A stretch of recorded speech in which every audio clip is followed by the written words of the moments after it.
DJ रवि मैलाम असरा लगाई के ओलियो है मैया खोला बाजार के बार। असरा लगाई के ओलियो है मैया खोला बाजार के बार। गौआ के लोगावा बजनिया कहे गोदिया भरी दो हमार। गौआ के लोगावा बजनिया कहे झोलिया भरी दो हमार। गौआ के लोगावा बजनिया कहे झोलिया भरी दो हमार।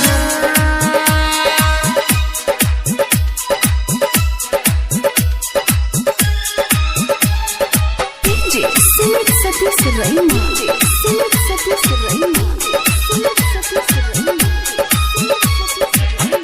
DJ Ravi Mailam present by युवा स्टार म्यूजिक। बेटी पुजरिया सुन है मैया कदन उपकार। हाँ बेटी पुजरिया सुन है मैया कदन उपकार।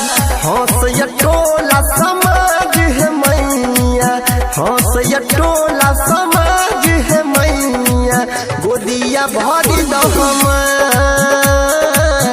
हंस टोला समाज है मैया गोदिया भरी दो हमार। हंस टोला समाज है मैया गोदिया भरी दो हमार।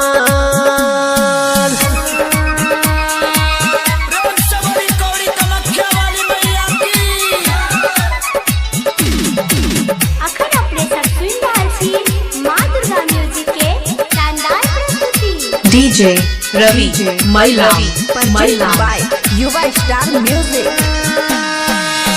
पूजा करैबो हे देवी मैया हो जा तू हमरा पे सहाय।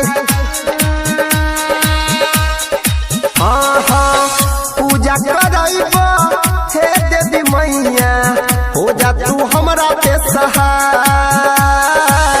राइटर सोनू पचरा लिखल क, राइटर सोनू पचरा लिखल क अनी लगाबै छ तोहार, अनी लगाबै छ तोहार।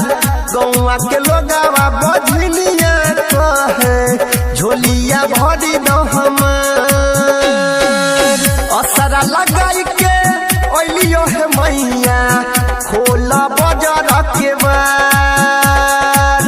असरा लगाई के ओलियो है मैया खोला बाजार के बार। गौआ के लोगावा बजनिया कहे गोदिया भरी दो हमार। गौआ के लोगावा बजनिया कहे झोलिया भरी दो हमार।